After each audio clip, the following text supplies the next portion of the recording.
हम बात करेंगे class 9th science biology chapter 2 cell the unit of life. इसके आगे टोटल जो है 12 मेन टॉपिक्स हैं। तो हम बात करेंगे हमारा second main topic the invention of the microscope and the discovery of the cell. तो इसमें ये बताया गया है कि एक साइंटिस्ट है एंटोन वॉन लीeuwenhoek 1632 से 1723।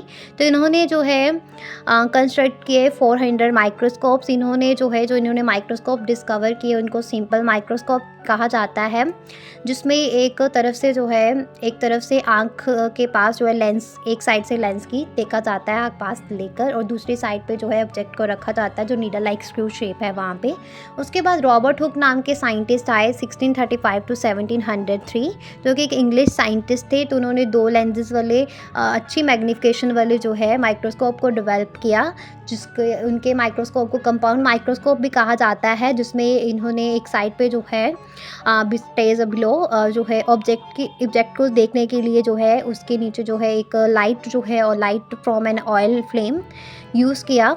तो इन्होंने जो है कनकेव मिरर का यूज़ किया। तो इन्होंने जो है इनके लेंस से क्या होगा, ग्लास लेंस जो है टू मैग्नीफाइंग द इमेज, मतलब ये बोल सकते हैं कि लाइट को जो है वो बेंड किया जाता था बाय ग्लास लेंस, जिससे हमें मैग्नीफाइंग इमेज दिखाई देती थी। तो इसी बदौलत जो है हुक नाम के रॉबर्ट हुक साइंटिस्ट जी ने एक पतली स्लाइस जो है कॉर्क की माइक्रोस्कोप के नीचे रखी। तो उन्होंने देखा कि हमें कुछ छोटे छोटे बॉक्स लाइक कंपार्टमेंट दिखते हैं जो कि एक दूसरे के साथ जुड़े हैं, और इन्होंने इनको रूम्स जैसे या वैसे, और इन्होंने इसको सेल्स का नाम दिया। और जो रॉबर्ट हुक ने जो थिन स्लाइस जो है कॉर्क की रखी थी माइक्रोस्कोप के नीचे, that are a dead cells, और इनमें जो है ये एक बोल सकते थे कि खाली बॉक्सेस हैं और जिनके बाहर वॉल्स भी हैं। और फिर उसके बाद फर्दर जो है इन्वेंशन हुई और इलेक्ट्रॉन माइक्रोस्कोप आया, जिसमें जो है इलेक्ट्रॉन्स की बीम को बेंड किया जाता है बाय मैग्नेट्स, और इसकी बहुत ज़्यादा अच्छी मैग्निफिकेशन पावर होती है।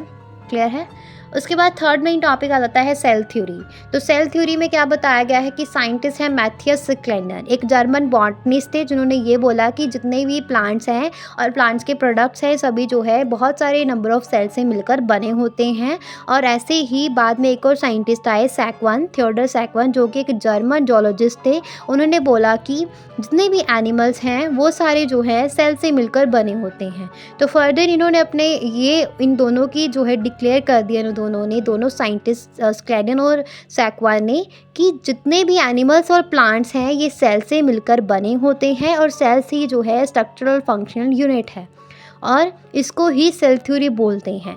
बाद में 1839 में जो है रुडोल्फ फर्चू नाम के साइंटिस्ट आए 1858 में। तो उन्होंने एक और सेल थ्योरी में एक और एडिशन हुई, जिसमें ये था कि जितने भी सेल्स हैं वो प्री एग्जिस्टिंग सेल से जो है वो पैदा होते हैं, जितने भी नए सेल्स हैं। तो सेल थ्योरी में 3 मेजर पार्ट्स आ जाते हैं कि सबसे पहले तो सेल जो है वो स्मॉलेस्ट यूनिट है, unit of structure of all living things, और सेल जो है unit of function of all living beings, और जितने भी सेल्स हैं वो प्री एग्जिस्टिंग सेल से अराइज होते हैं। मतलब कि एनिमल और प्लांट जो है सेल्स और उनके प्रोडक्ट से मिलकर बने होते हैं, और सेल जो है फंडामेंटल और स्ट्रक्चरल यूनिट है ऑल लिविंग बींग्स की, और जो नए सेल्स हैं वो प्री एग्जिस्टिंग सेल से पैदा होते हैं।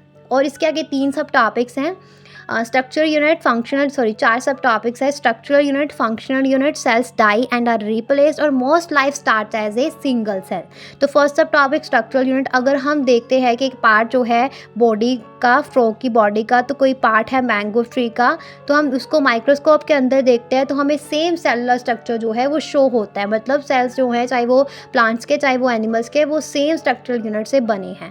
फंक्शन यूनिट की अगर बात करें तो कोई भी function in the body of the frog या फिर mango tree is due to the activity in cells. जैसे कि फ्रॉग के अंदर जो है कॉन्ट्रैक्शन होती है मसल्स की, फूड जो है डाइजेस्ट होता है एंजाइम्स के द्वारा which the cells of the gut secrete, और डाइजेस्टेड फूड जो है वो सेल्स के द्वारा अब्जॉर्व किया जाता है, और अब्जॉर्व फूड जो है वो सेल के द्वारा अलग अलग मेटाबॉलिक एक्टिविटीज़ के दौरान यूज़ किया जाता है। और मैंगो ट्री में भी फोटोसिंथेसिस होती है सेल लीव्स के अंदर, और रूट सेल जो है पानी को अब्जॉर्व करते हैं फ्रॉम द सॉइल, और ऐसे चलता है। मतलब सेम फंक्शनल यूनिट है।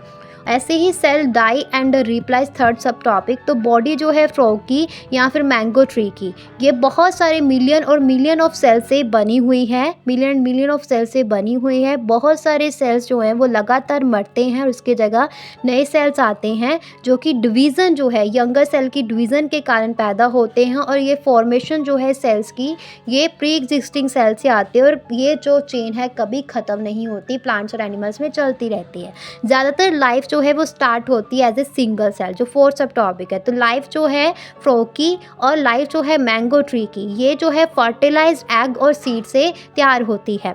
तो एग जो है वो एक सिंगल सेल है जो cells of the ovary of the mother frog के द्वारा प्रोड्यूस किए जाते हैं। और मैंगो सीड जो है वो एक एम्ब्रियो है जो कि which also started as a single cell in the ovary of the flower of the parent mango tree।